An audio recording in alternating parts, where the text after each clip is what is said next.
దాని ప్రకారం ఇప్పటికీ డోర్స్ ఆర్ ఓపెన్, వాళ్ళు చేయొచ్చు. వాళ్ళు దాన్ని ఏమంటారు, ఉద్యమం కానీ సమ్మె కానీ ఏది చేసినా దానికి ప్రాపర్ ప్రొసీజర్ ప్రకారమే నోటీసులు ఇవ్వడం ఏదో జరుగుతుంది, చూస్తారు. ఎవరి మీద ఎలాంటి దురుసుగా ఇచ్చేయొద్దని సంబంధిత పోలీస్ డిపార్ట్మెంట్ కానీ మిగిలిన వాళ్ళు కూడా ఆదేశాలు వెళ్ళాయి.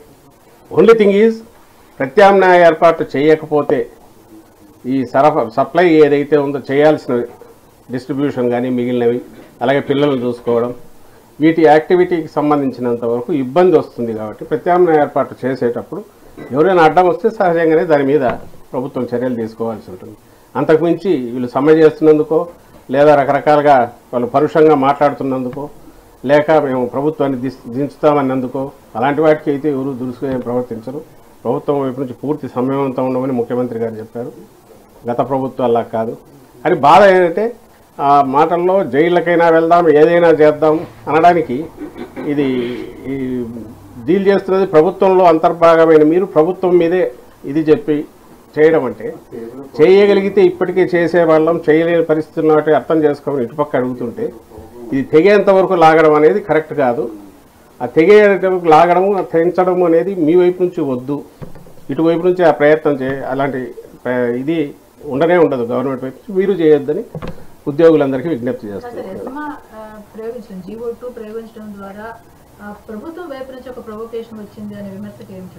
అది ఎసెన్షియల్ సర్వీసెస్ కాదమ్మా, ఎసెన్షియల్ సర్వీసెసే కదా. కాదని ఎట్లా అనుకుంటారు నాకు అర్థం కావట్లా. ఇది కానీ రేపు మున్సిపల్ దీని కానీ పెడితే అక్కడ కానీ ఇవి ఎసెన్షియల్ సర్వీసెసా కాదా? ఎసెన్షియల్ సర్వీస్ కాకుండా పెడితే అనుకోవచ్చు. కాదని మేము అనుకున్నామంటే కాదని అనుకోవడానికి ఎట్లా? దానికి ఉంది, ప్రొవిజన్ ఉంది కాబట్టి. అండ్ ఈరోజు లక్షలాది కుటుంబాలకు పిల్లలకు చేరాల్సినవన్నీ చేరకుండా పోతే, ఆ పిల్లలకు అందాల్సినవన్నీ అందకుండా పోతే అది నష్టం ఎవరికి జరిగేది? నాట్ ఓన్లీ బడ్జెట్ ఇది కాదు, ఇప్పుడు వచ్చినవైనా సప్లై చేయకపోతే, మనం అనుకున్న ప్రభుత్వం అనుకున్నది చేయకపోతే, ఆ చేయాల్సిన అంగం ఏదైతే విభాగం ఏదో ఉందో అది పని చేయకపోతే, ఒక ఎసెన్షియల్ సర్వీసెస్ ఫెయిల్ అయినప్పుడు దానికి సంబంధించినంత వరకు ప్రభుత్వం దాని ఒకటి మూవ్ కాక కుదరని పరిస్థితి ఉంటుంది కదా. దాన్ని ఎందుకు అర్థం చేసుకోరు అంటున్నారు. లేదు మీరు మన చంద్రబాబు నాయుడు గారు చెప్పమనండి, ఇది ఎసెన్షియల్ సర్వీస్ కాదు, వాళ్ళ ఉన్నన్నాళ్ళు రోడ్డు మీద ఉన్నామని చెప్పండి. మీరు ఓవేళ పెంచకపోయినా కూడా, అలాగే పిల్లలకు అందకపోయినా పర్లేదు, అలాగే ఆ పేద తల్లులకో, గర్భిణులకో, బాలింతలకు వాళ్లకు ఈ గవర్నమెంట్ సపోర్ట్ అందకపోయినా పర్లేదు అని అంటారా? వాళ్ళు అనేది ఒకటే, అడిగింది ఇచ్చేసేయండి, వాళ్ళు వెళ్తారు కదా అని అంటారు.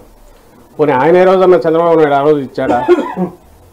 ఆయన ఎప్పుడు జగన్మోహన్ రెడ్డి గారు పాదయాత్రలో చెప్పిన తర్వాత అలాగే ఎన్నికల ముందు పెంచాడు. ఇటువైపు నుంచి ఏదైతే హామీ ఇచ్చామో జగన్మోహన్ రెడ్డి గారు రాగానే నెక్స్ట్ మంత్ దాన్ని తెలంగాణతో ఈక్వల్గా చేశాడు. తెలంగాణ దీనికి మించి పెంచాడు. ఆ తర్వాత 2 ఏళ్లకు ఎప్పుడో తెలంగాణ ప్రభుత్వం మళ్ళీ పెంచింది. దాన్ని పెట్టుకుని అక్కడ పెంచారు కాబట్టి ఇక్కడ మాకు పెంచాలన్నారు.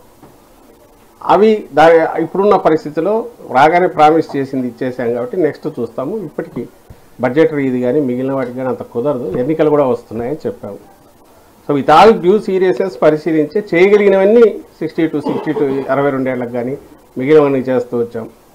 అలాగే రిటైర్మెంట్ టైంలో సుప్రీంకోర్టు డైరెక్షన్ ఇచ్చింది, అంటే గైడ్ లైన్స్ వచ్చేంత వరకు పెంచుతామన్నాం. ఇవన్నీ జరుగుతున్నాయి. ఇది ఒక్కదాని దగ్గరే అవుతుంది. అది కూడా అన్యాయంగా అడిగినారు మేము ఆ రోజు వల్ల, ఇప్పుడు చెప్పట్లే. బట్ ఇటువైపు నుంచి దాన్ని పెంచలేని పరిస్థితి ఉంది, దాన్ని అర్థం చేసుకోండి అని చెప్పాము.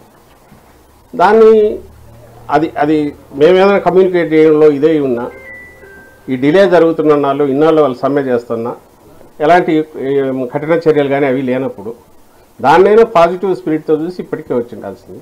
లేదు ఇప్పుడు ఒక ఎక్కడో ఒక చోట ఒక కట్ ఆఫ్ ఇది వస్తుంది, అది వచ్చింది కాబట్టి ఎస్మా దీని కిందికి తీసుకొచ్చి ఎసెన్షియల్ సర్వీసెస్ కిందికి తెచ్చి నోటీసులు ఇవ్వడం జరుగుతుంది, మొదలవుతుంది, ఆ ప్రాసెస్ ఉంటుంది.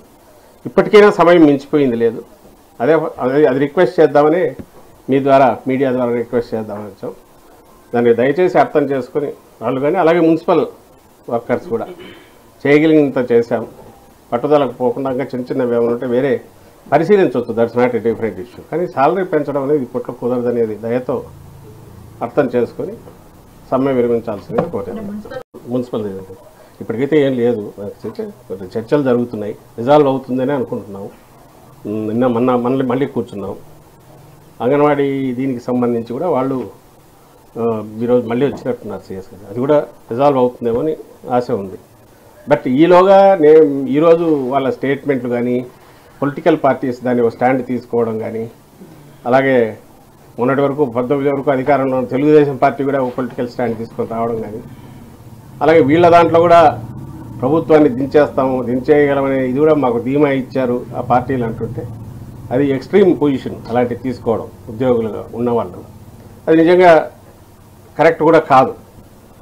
అండ్ ప్రయత్నం ఎవరైనా చేయొచ్చు, ప్రతి ఓటు దించడానికి వేయచ్చు లేదా నిలపడానికి వేయచ్చు. కానీ మేము 1,00,000 మంది ఉన్నాం కాబట్టి మేము కలిసి ఇచ్చేయగలము అంటే, ఇది 5 కోట్ల మంది ఉండే రాష్ట్రం. వాళ్ళు ఏదో ఆవేశంగానో ఇంకోదానికో రెచ్చగొట్టే రకంగానో పొలిటికల్ పార్టీలు చేస్తే ఆ ఉచ్చులో పడొద్దు, వాటికి బలిపశువులు కావద్దు అనేది మా విజ్ఞప్తి.